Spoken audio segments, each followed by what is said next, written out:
trying to share my screen, which is even more tricky to share. Here we go. Yeah, right. So I've done a few slides. Can you all see my screen okay? Yep. Yeah, cool. Yeah, it seems to be working. So firstly, thanks for giving up your evening. Hopefully it's only going to take about half an hour, but it's quite an important thing. Want to say thanks for everything you've done for last year and kind of what our plans are for this year as well. So I shall crack on. Let's see if I can get it to work. There we go. So 2023 was a really another good year for us. Actually, we've done quite a lot. I mean, those of you who've been up to the lake in the last couple of months will see that we've got a brand new kitting up area, and Ian has kindly done even more to it. We've just bought a load of what was a tennis court, outdoor tennis court, 3 tennis court size worth. So all of that kitting up area and all the pallets will have a really nice AstroTurf on them soon, hopefully by March, we're hoping.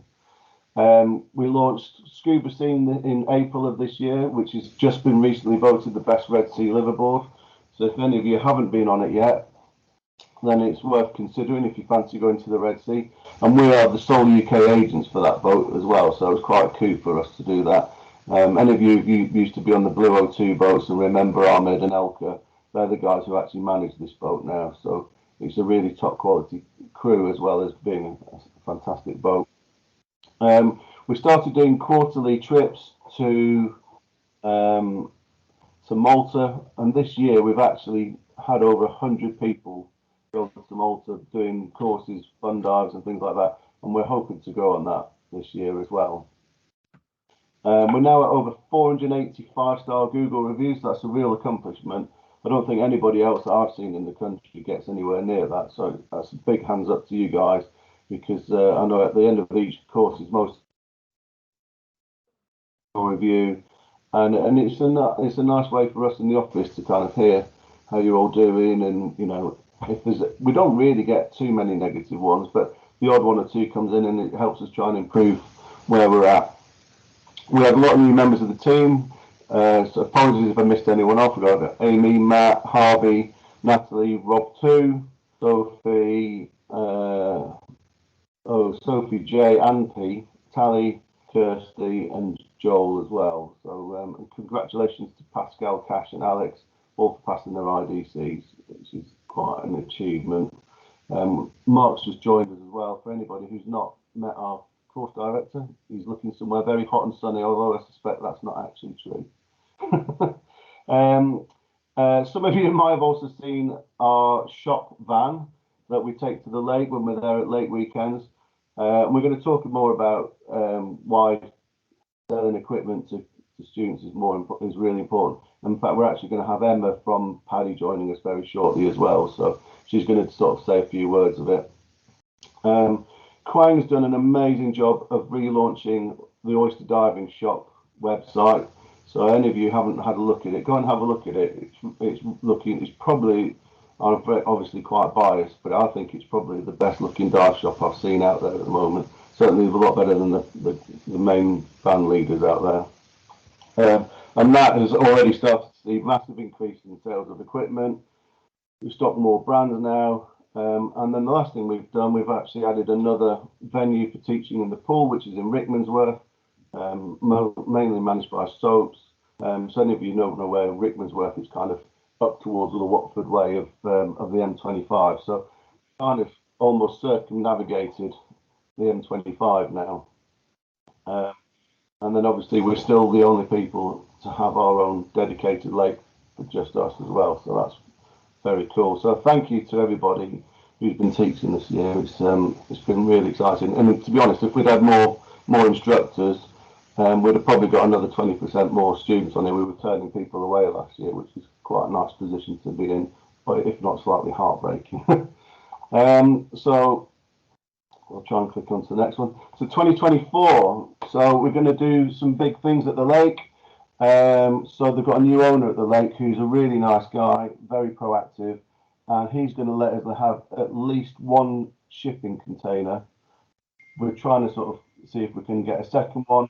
which also said that means we can have a compressor there as well. And they're just going to redo the whole thing. So I mentioned they're going to astroturf the boatyard, so we won't be having to walk through loads of mud. They're going to be building barbecue pits. Obviously, we've got our own barbecue there anyway.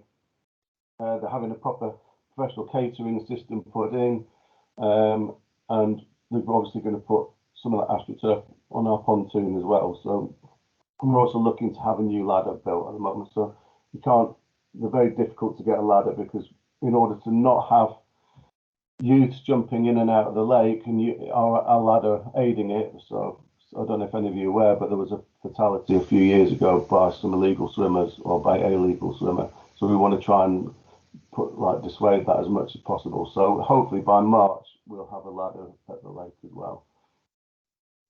We've just launched, that little picture you can see there is the Blue Pearl, which we've just bought a boat for the lake, and that's going to be more for fun divers than anything else. But what we might try and do is use it for day 2 of open water as well. So, open water students get to actually have a go at doing a boat dive, which then obviously when you're putting an SMB up and rolling back up a boat, it's really good experience for them as well. So I'll come on to talk a bit more about that later on. We've got new holiday partners for next year as well. One of them is for Horizon 3, which is it's a lovely liveaboard based in the Maldives. In fact, Amy's just booked on it as well. She went to go through liveaboard.com, and we managed to save her 50 quid. Not a massive amount, but it all counts.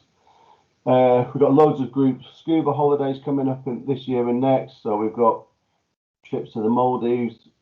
We're doing a shark trip in February 2025. We've got Socorro in 2026. We've got Scuba Scene, which is the boat you can probably just see there. That's in August and November. So the August one will be with a guy called Saeed, who's a professional underwater photographer, and he's going to do little, if you want to improve your photography skills, is do workshops.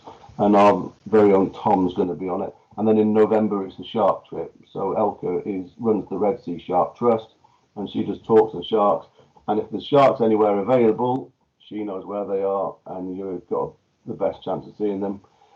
We've also got Komodo coming up, and Malta. We're probably trying to increase it from quarterly trips to almost monthly trips.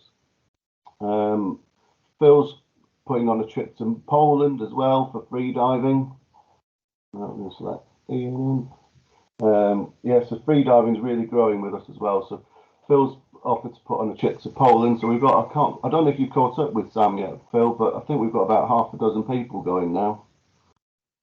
So it might be worth having a catch up, because I'll be away from Tuesday next week, so you'll have to liaise directly with her. Got more trips to Malta. What's really exciting, we've got an instructor course coming up for any of you who want to be a free diver, probably in April. So we've got one of the only free diver trainer instructors in the country, and he's going to come out to Malta for us, because you have to have the depth and obviously things like that, and you can't really do it in this country, so it makes sense to do it there. If you're interested in learning to become a free diving instructor, just get hold of me or Tom, and we can talk you through it. And then we're going to do another free diving trip back to Malta in June, and then as we can grow that, we'll be trying to do places like Dahab, and there's lots of other places as well. And then the final one is we've just been told, not just before Christmas, that Paddy are going to use Mercer's Lake for their IDC, and also the pool at Caterham as well. So that's a real coup for us as well. And then hopefully that will then keep us in the good books of Paddy, and we can keep on getting more instructors and things like that as well. Cool. Even more, we're going to put on a powerboat course for any of you who want to drive the Blue Pearl. We're going to continue to build free diving courses in the club. We're going to launch new Paddy Tech courses. So we've got a few of you already tech instructors. So we want to start targeting that. And we've got loads of past students who I'm sure would love to go down that path as well. Mark can also teach some of them as well, so you can talk to him at any point if you want. And we're going to need more boat drivers and dive masters for guided dives at the lake on the boat. Some general information, so just to make you aware, so all our advanced courses will now take place in Bobster on both days. Obviously St Andrews is now closed to diving and it doesn't look like it's going to ever reopen for it. Please don't forget to get your HSE medicals and also annual DBS check. And if you can send them through to us as and when you get them, instead of us having to try and chase you up, that would be really helpful. Weekends to Malta, we're going to run from March to November, although we've already had, even though it's like 2 days back at the office, we've already had about 3 or 4 inquiries for February, so probably going to put one on then as well. With Scuba Scene, they're going to continue. If you get 8 students, then you'll get a free space.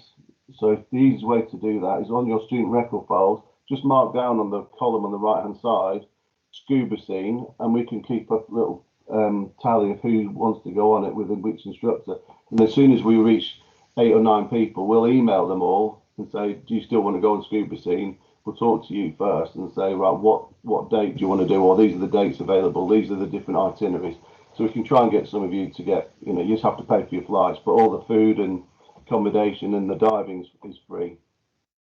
We're going to continue doing the Google review. For every 5-star review we do, we're going to give £5 to the Shark Trust. So I think we've given them about 3 or 4 grand in total now. I haven't done it, I haven't totaled it up for the last year yet, but I'm guessing it'll be another 1,500, 2 grand. We normally chuck in another 500 or 600 quid ourselves. UK trips, we've got Mercer's boat dive every other weekend. So what we're going to do is we're going to alternate the weekends between training one weekend and boat dives the following weekend. We'll start off just offering it on the Saturday, and if it becomes really popular, we'll open up on the Sunday as well. We've got Lundy coming up, we've got the Farne Islands coming up, we've also got the boat in Shoreham, and that'll be pretty much every month from April through till about October. We're going to look at we've got a dry dive coming up in February, I think. The underwater studios, which some of you might have come across, closed last year, but they've just literally reopened, so we're talking to them about possible dates as well. So if you want to see where Ed Sheeran made his videos, and I think even some of the Mission Impossible with Tom Cruise was filmed there, it's quite interesting actually. If any of you are actually interested in arranging your own UK trips, to say for somewhere that you really want to go, like Portland or somewhere, if you want to go, let us know, and then if we can get 10 people signed up to it, we'll effectively pay for your space. And then I know a lot of you have already been talking to Tom, but we're doing quite a few discounts on dive kit for instructors at the moment, particularly with certain suppliers. Some are much better than others, but if you are thinking about get kit, don't just go to another dive shop. Give us a shout, because quite often we'll be able to beat everything with, obviously, because you're down as key personnel. And then there's some areas that we do need to improve upon. So Emma's going to be stepping in a minute. I don't know, Emma, are you actually here yet? No, okay, I'll crack on with that then. So it's mainly, obviously, the main one is sales of kit. Emma will talk about it in more detail, but to me, if you learn to dive, you should really have your own mask and snorkel, because the number of times, I'm sure that most of you, when you learned to dive and you went overseas and you got a rental mask, they're just flooded, they were useless. It almost can put you off diving. Dive computers, they should be keeping you safe. And any particular clothing that you want. I mean, who wants a wetsuit that's been weeding by 100 people? So we want to try and promote Con Ed courses. We're probably still not doing as well as we possibly should. Tom's already put in a lot more spec courses into our booking system for next year as well. If any of you got specs you'd like to teach and you currently can't, our man Mark here can happily teach you. We're actually looking at doing a spec weekend already in the beginning of March for somebody else who's already offering. Don't forget to try and promote our holidays as well. We are the only dive centre with our own atoll, and we're also members of the Travel Trust Association, which means our holidays are fully protected.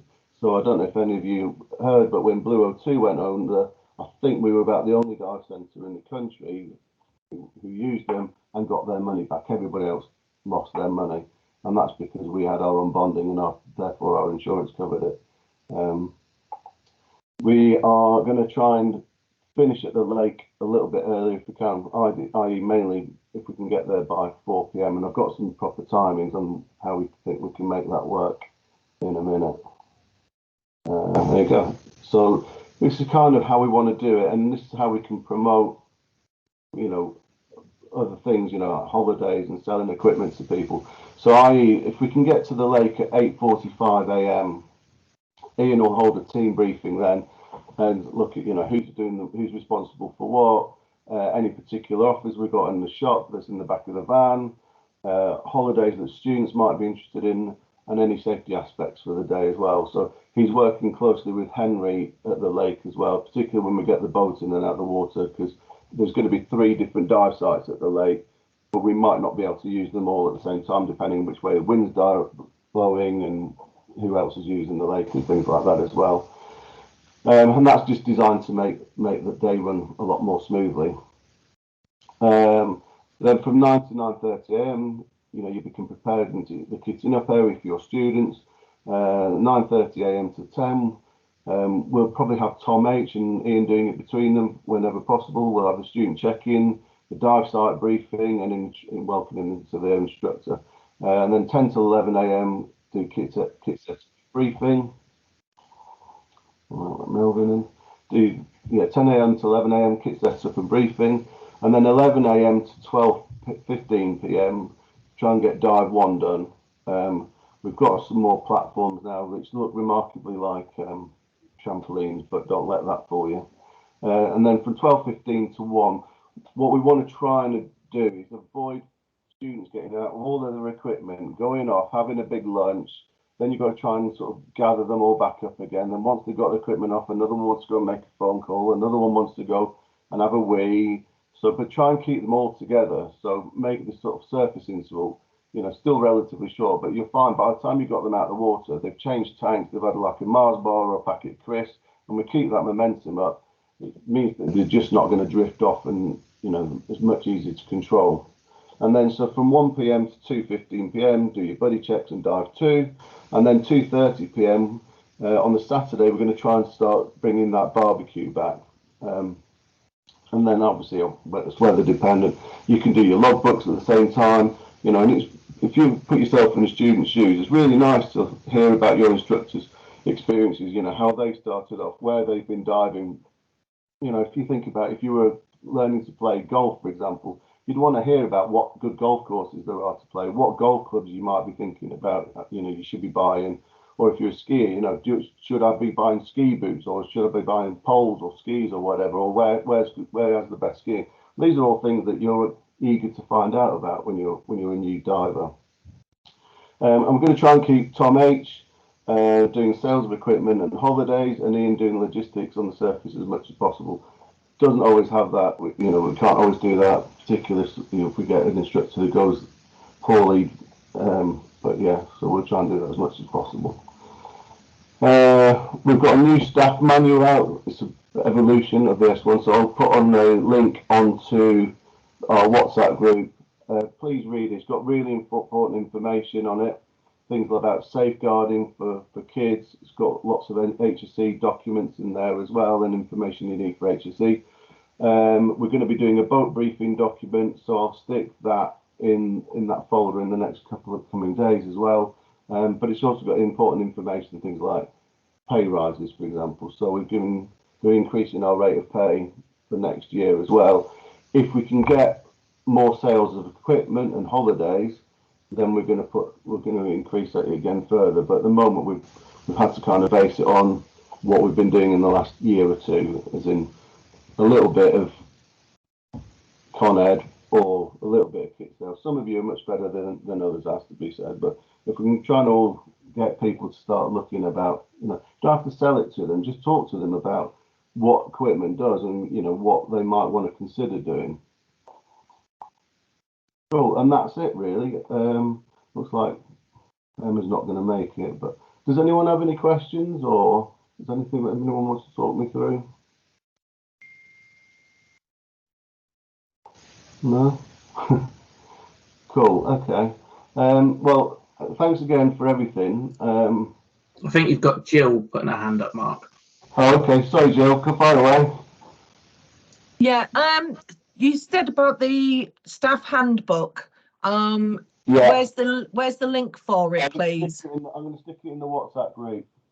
Right, cool. Thank That way you. Download it and you can read it at your leisure. I'm not going to go through it now. It's pretty much the same as last year. We've added a few extra bits into it.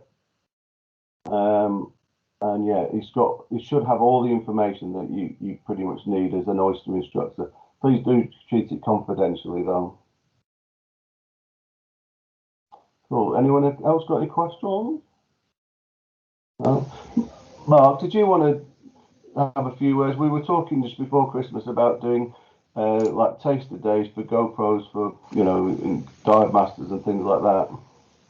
Yeah, so Mark and I have been discussing the potential of getting anyone from open water, rescue, dive master, etc., getting them in and running basically a GoPro day, a taster day. So either at the pool or down at the lake, giving them an opportunity to work alongside some of us as instructors, to give a taste of how it feels to be an instructor, to see if that's something they want to go on. Because in reality, when we're looking at the Con Ed, as Mark's been talking about, it's getting them right at the beginning, getting them at open water level, and you know, even making little comments to them like, you know, oh, you know, you've done really well this course, I think you make a brilliant dive master or whatever. It's putting that little seed or embryo in their minds right then, and then allowing them to build up, and that then helps with that whole Con Ed as well, because if they've got a goal at the end of it, be it dive master or instructor, then they'll work along that Con Ed path to go there. So we're going to run a couple of days throughout the year. Welcome some feedback, welcome some volunteers as well to assist with that. But yeah, basically get them in, probably one at the pool, one at the lake, and give them an opportunity to try it out for a day, to give a briefing, maybe to help supervise some students, but you know, under tight control, obviously, but just to give them an opportunity to see if it's something they might want to enjoy. Cool, thanks, Mark. Mark, it's Ian B. Sorry, I can't get the camera to work. Hello, Ian. I think that's a fantastic idea, because I think the gap that needs to be bridged is rescue diver to dive master. I think that's a big leap for a lot of. I think dive master to instructor is not that big a leap or time. Yeah. I think if you can get someone an advanced or rescue and get them keen on dive master, I think that's the massive step. Because if you're an advanced or a rescue diver, if you're an advanced diver, rescue isn't a big leap. If you're a rescue diver, you then look at what you need to do for dive master. For a lot of people, it seems a big chasm to get over, and I think that's the bit that if you can get them at open water or advanced, to get them into dive master, to get a dive master to be an instructor is an easier sell or an easier gap to cross, I believe. No, absolutely, Ian, and that's exactly where Mark and I were coming from. If we can sow that seed very early on at the open water, you know, sowing the seed for rescue diver for an open water should be quite simple. You know, not only are you now proficient at looking after yourself, but you're going to be able to help other people. So especially families and things like that, rescue should be quite simple. But then if we're giving them that additional goal of actually, have you thought about the progression on all the way through and capturing them early? Again, as I say, a lot of people are target and incentive driven. So if they can see an end point, they're more likely to go for it. Whereas you're right, if they're already on down that pro route of dive master, that should be relatively simple to cut across. I hope, looking at all the dive masters on the call. Yeah, that's the intention. Try and grab them in early, and then obviously that helps everyone, right? Because if they're grabbed in early, then you guys will be teaching those Con Ed courses, pulling them up to rescue, bringing them up to dive masters, and then, you know, helping along all that route. And, you know, welcome anyone on this call to come and assist and work on IDCs, you know, and come and help out. You don't have to be a staff instructor. Welcome anyone to come and help. If you've brought those students through, that's great for the students to have that face all the way through as well. Yeah, it's really flattering as well. If you've just done your open water and you've got an instructor saying actually you'd make a really good dive master, you know, it's another good confidence builder as well. And it actually then, as you say, sows that seed. I know when I did my advance, someone said to me, "Oh, actually, you're a really good diver. You could do this." And I don't know whether I'd have done it without that little seed, to be fair, as well. So I'm sure quite the opposite. Well, everyone tells me I'm a rubbish diver. Exactly. Yeah, we've still got things like the DPVs as well, full face masks. So if any of you ever want to have a go on those, we've just bought another DPV. So we're up to 3 of them now. So that's another one of the specs that we're going to be offering. I know that quite a few did this spec course with Mark last year as well. So hopefully we can get those up and running a bit more frequently than we do currently. But it's all quite exciting, really. Cool. Has anyone got anything else? No. So before we go, just one little final request. So some of you are really, really good at keeping the spreadsheet up to date for the availability. It does help Tom massively if you keep that as closely up to date as you can. We don't expect you to do it every day, but if you could just even have it just like once a week, if anything changes in your circumstances, or even if if you put in green at one point and you're now not able to make it, then just update it as and when you can, if you can. Cool. All right. So I'm going to stop recording.